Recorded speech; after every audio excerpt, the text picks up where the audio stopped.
Hey, welcome to Dan's Model Works. And today we're looking at Round 2's AMT's Volkswagen Scirocco. Now this is a re-release. This originally came out in the 1970s, I believe. And of course, as we see here, the kit is the Scirocco, which is the sporty version of the Volkswagen Golf, otherwise known in North America as the Rabbit. And the Scirocco was built from, at least this generation,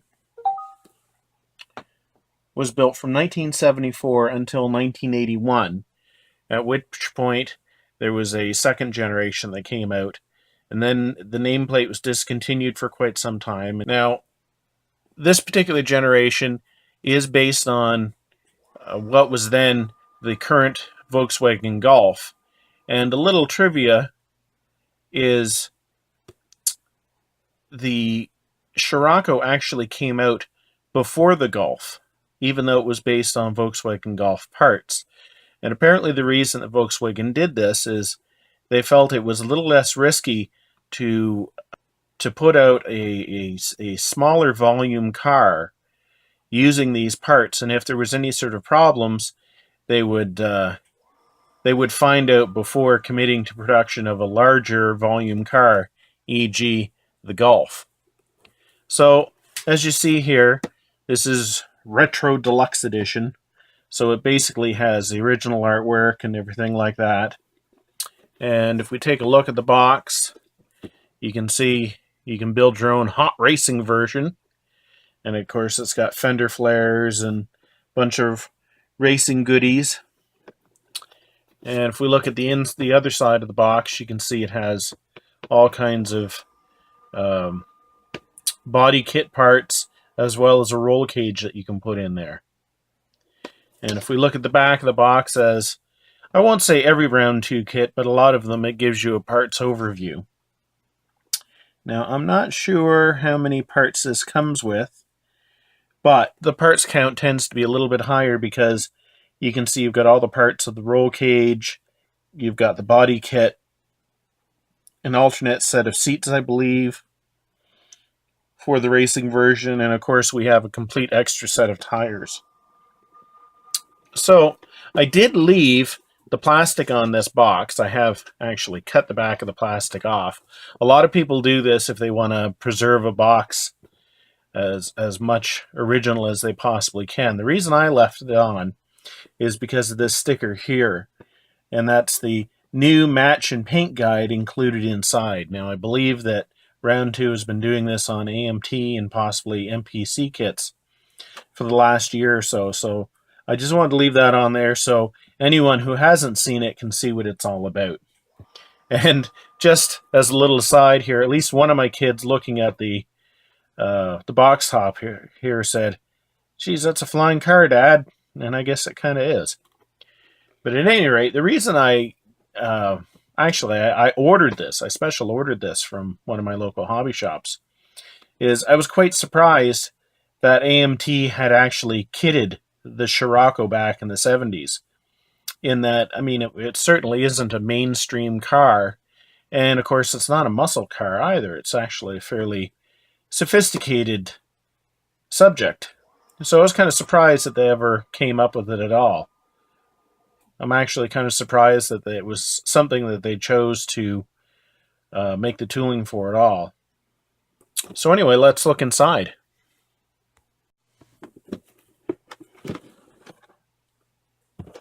Okay, so what do we got here? We will remove the bags in a moment. We've got a bag containing the body, and we've got a selection of tires and the axles. And if you're wondering what that humming in the background is, that's my furnace. It does that in order to pump out the condensation that builds up. It does it all summer and it does it all winter. And we've got this one here's got a lot of the internal parts. And this one has our chrome tree. That's quite a bit of flash there. We'll take a closer look at that in a bit. And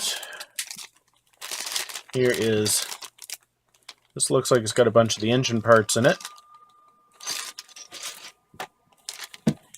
And we have the transparencies. Now, as you can see, this is old school, where you basically have a clear plastic tent that fits up inside.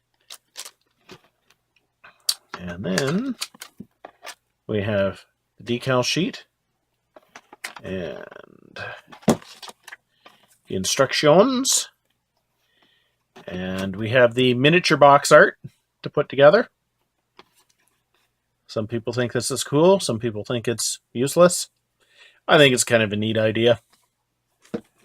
And finally, well, we've got a little bit of the round 2 propaganda there. This is the match and paint guide that they make a big deal out of on the cover. And basically they're saying, remove parts from sprues that are listed under each color below. Be sure to clean and paint the parts. Hopefully this will simplify your building experience.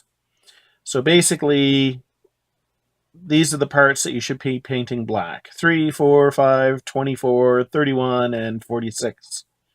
Flat black, part 50 or 65. Little dyslexia there.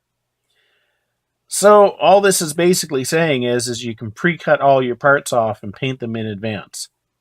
So it's not anything that's particularly revolutionary. They've just kind of put all of the painting guide all on one little card. Whether you find this useful or not is up to you, personal preference. I kind of like to have the paint callouts on the instruction sheets themselves. Although 90% of the time I already know what color I'm going to paint something anyway. At any rate, they make a big deal of this on the outside of the package. And I'm not going to kick round 2 too much, because, I mean, at least they're trying to give us some extra value. How much extra value here is debatable, but at least they're trying. So here's our instructions, and they're not very big, as you can see. My hand pretty much covers the entire booklet. And, of course, we have the important read these points before you begin. Please don't eat the parts. And then something you don't usually find on an AMT instruction sheet is they've got a parts layout. And then they have you starting with the engine. There's a big surprise. And then they've got 2 different wheel options. They've got stock and custom. They've got the interior, and you can see here you can install a roll cage. It looks very complete. And then we've got, looks like the floor pan. And then the body, and of course you do have some options as to whether you're going to do it stock or with the racing body kit on it. And then we go to the back here, and you've got the final assembly. And of course they do have the paint callouts here, just in case you lose your card. But there's our final assembly. And this is a officially licensed Volkswagen product, as well as a Firestone product. So let's look at the decals. Now, I'm willing to bet that all of these are basically for the rally car option, possibly with the exception of these plates right here. And they do tell you where to use them. Roof and the hood and the doors. They're well printed. I don't see any registration issues or anything like that. Now, I probably won't be using these on mine. However, there's lots of stuff here that you could use for other projects. So, thumbs up for the decals. I do like those. Alrighty. Let's meet the parts. There is our transparency, and this will be going back into the bag, even if nothing else does. And I don't see any scratches or anything like that. Small amount of distortion, but that's pretty much what you expect when all your transparencies are all in one piece like this. Now let's look at the silver sprues. This one here has one of the racing seats and steering wheel, steering column, and some of the tubes. Looks like they're probably from the roll cage, but I could be wrong. This has part of the exhaust, and this appears to be the front end for our Riley option right here. And as you can see, it has the headlights blanked out. And I'm not sure if this exhaust is common to both versions, but there's a little bit of flash. There's nothing really that serious. And of course, these are the two sides of the roll cage. And whoa, lots of flash on this part. This obviously is the floor pan. And wow, that's a lot of flash on there. Woo! Although it shouldn't take that much to clean it up. It's just a little disturbing. On the other hand, the part itself is awesome. That is really well molded. They've got all of the reinforcing ribs in there. There's a texture to it, which is certainly realistic because the underside of the car would have kind of a rust-proofing coating put on it. But I mean, you can see here's the strap for the fuel tank. It's molded in. You know, you can see these are quite possibly the brake lines. Really, there's a lot of nice detail on this part. This is part of the interior bucket. And once again, there's a disturbing amount of flash here. Nice thing is the ejector pin marks are here, which is under the back seat. I'm assuming this has a back seat. And here, which appears to be under the console. The rest of the floor looks pretty clean. So yeah, this flash is a little disconcerting, but I suspect it'll come off pretty easy. And this sprue has our inline 4, looks like the transmission, and the air intake, and these are the inside of the fender wells. This is possibly part of the firewall. I apologize if I misidentify any of these parts. And of course, these are the top of the McPherson strut shock towers. Not a lot of flash on this sprue, which is good. And on this sprue, and once again, this type of sprue really marks this kit as being, at least for AMT, pre-late 80s, when they went to, you know, the perimeter type sprue. But at any rate, these are the stock front seats, and they've really got a lot of nice detail on them. Like if we focus in on that, that looks really nice. Of course, here are the seat backs, and these are the fender flares for the rally option. This is probably the stock exhaust here. And there will have to be some cleaning up on the pipe itself.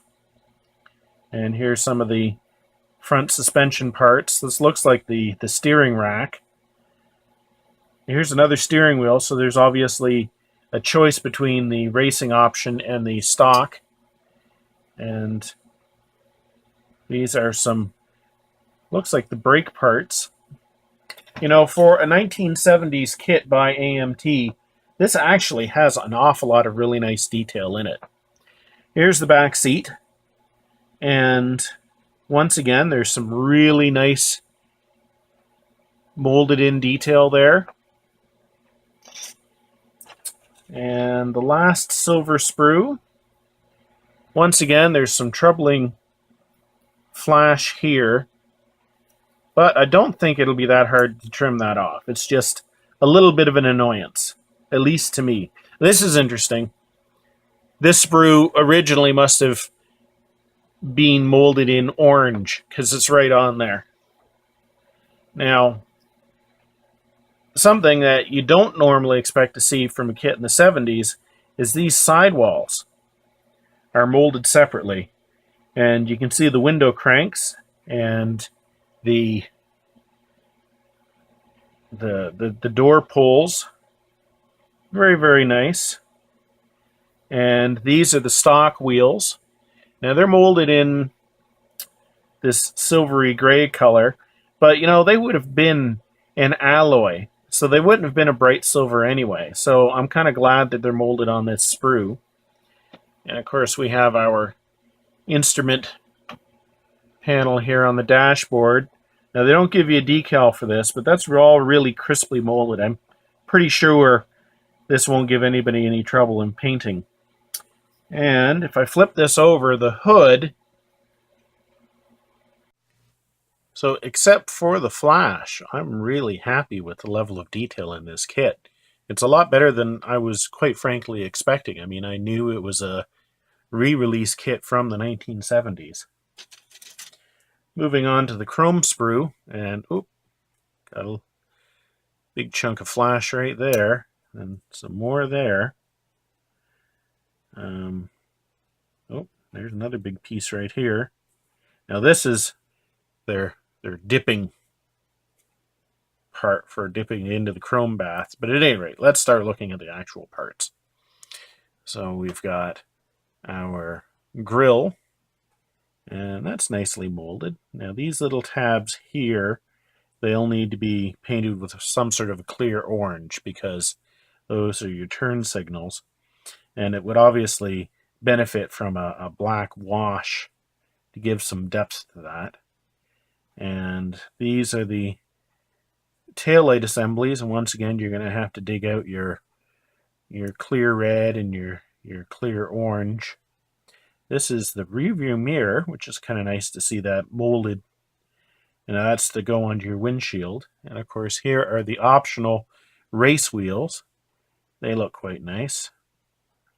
So other than the flash, which actually doesn't seem to be on any of the parts on this sprue, you know, this is a nice molding here.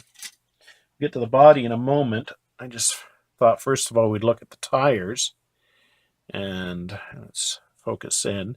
Now this is one of the stock tires, and you can see there's some nice tread on there, and it does say, this one says Michelin. Actually, these tires are Michelin's, and the racing option gives you Firestones.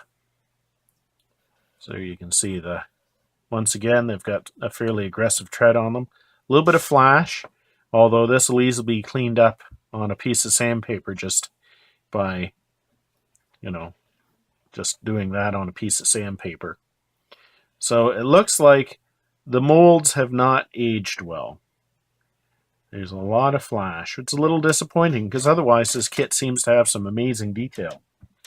And finally, the body. And this is one of these parts that you have to remove.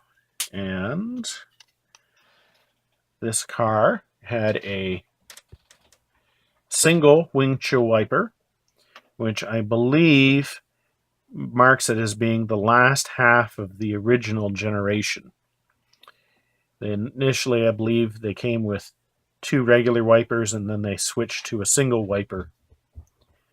And this little bit of a swirliness here, this always seems to happen when they mold parts in silver plastic. So there's a little bit of flash here, and a few mold lines along the back deck. Nothing that should cause anybody any problems. Yeah, there's a little bit of a line here. But, keeping in mind, this is a 1970s mold, this looks quite nice. And just as a comparison, perhaps not a fair comparison, we'll look at the Volkswagen Golf / Rabbit that I reviewed just about a year ago. Now this is Revell, and this is tooling that was done in the last 4 or 5 years. So now this is 1/24th scale, this is 1/25th scale. So this is going to be slightly undersized, but this certainly illustrates the difference in the cars. I mean, they're basically the same car, but this had a more sleek, sporty body to it. Now, you know, as we saw before, the Golf had a very nice molding and everything like that, and certainly had tons and tons of parts. But despite the fact that the parts count on the Scirocco is considerably less, and it was molded 30 years earlier, this kit really stands up well. So this almost makes me want to start building it right now, like I'm not doing anything else right now. So I don't know if a mid-70s German economy / sports car appeals to you, but it certainly is a nice little kit, and I was surprised at how much detail was in it, a little disappointed at the level of flash, but I think most experienced builders will be able to deal with it. So, thanks for watching Dan's Model Works, and until next time, keep on modeling.